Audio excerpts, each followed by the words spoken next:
Hi, నా పేరు doctor Ram Gopal Teja, consultant gastroenterologist and hepatologist, GVS hospital, Rajahmundry. So common గా అడిగే క్వశ్చన్ ఏంటంటే, నన్ను ఎంత అమౌంట్ ఆఫ్ ఆల్కహాల్ సేఫ్ అని చాలా కామన్ గా అడిగే క్వశ్చన్ ఇది. సో ఇది ఎంత అమౌంట్ ఆఫ్ ఆల్కహాల్ సేఫ్ అని సైంటిఫిక్ గా నేను చెప్పే ముందు ఆల్కహాల్ మీద జరిగే స్టడీస్ దీని గురించి తెలియాలి అంటే చిన్న చిన్న డెఫినేషన్స్ గురించి మనం చెప్పుకోవాలి. అందులో ఒకటి ఏంటంటే స్టాండర్డ్ డ్రింక్ సైజ్. సో ఎంత అమౌంట్ ఆఫ్ ఆల్కహాల్ మనం స్టాండర్డ్ డ్రింక్ సైజ్ అని చెప్తాం. సో ఈ standard drink size equal to 10 to 14 grams of alcohol ని మనం స్టాండర్డ్ డ్రింక్ సైజ్ అని చెప్పుకుంటాం. అంటే డిఫరెంట్ ఆల్కహాల్ కాంపోజిషన్స్ బట్టి ఈ స్టాండర్డ్ డ్రింక్ సైజ్ మారుతూ ఉంటుంది. అంటే 12 ounces of beer equal to 1 standard drink size. అంటే 12 ounces ఆఫ్ బీర్ లో మన 10 to 14 grams ఆఫ్ ఆల్కహాల్ ఉంటుంది. అలాగే 5 ounces ఆఫ్ వైన్ లో మనకి 10 to 14 grams ఆఫ్ ఆల్కహాల్ ఉంటుంది. అలాగే 1.5 ounce ఆఫ్ జిన్, రమ్, వాడ్కాలో మనకి 10 to 14 grams ఆఫ్ ఆల్కహాల్ ఉంటుంది. సో స్టడీస్ అనేవి ఈ స్టాండర్డ్ డ్రింక్ సైజ్ మీద జరుగుతాయి. యూరోపియన్ గైడ్ లైన్స్ ఒకలా చెప్తుంది, అమెరికన్ గైడ్ లైన్స్ ఒకలా చెప్తుంది. కానీ రీసెంట్ గా కొత్తగా జరిగిన స్టడీ 2024 లో జామా జర్నల్ పబ్లిష్ అయిన స్టడీ ప్రకారం ఏంటంటే,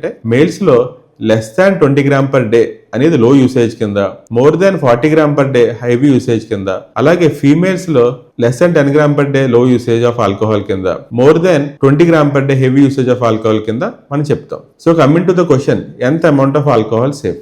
NIAAA అనేది ఒక అసోసియేషన్ ఉంది అమెరికాలో. ఇది ఓన్లీ ఆల్కహాల్ అబ్యూజ్ మీద, ఆల్కహాలిజం గురించే ఈ యొక్క సొసైటీ అనేది ఉంది. వీళ్ళు ఏం చెప్తున్నారంటే, there is absolutely no amount of alcohol is safe in ALD. Alcohol liver disease లో ఎలాంటి అమౌంట్ ఆఫ్ ఆల్కహాల్ కూడా సేఫ్ కాదు. అంటే ఎటువంటి విధంగా 1 gram కూడా ఆల్కహాల్ లివర్ డిసీజ్ లో సేఫ్ కాదని క్లియర్ కట్ గా ఈ సొసైటీ చెప్తుంది. So any amount of alcohol not safe. So don't drink and stay safe. Thank you.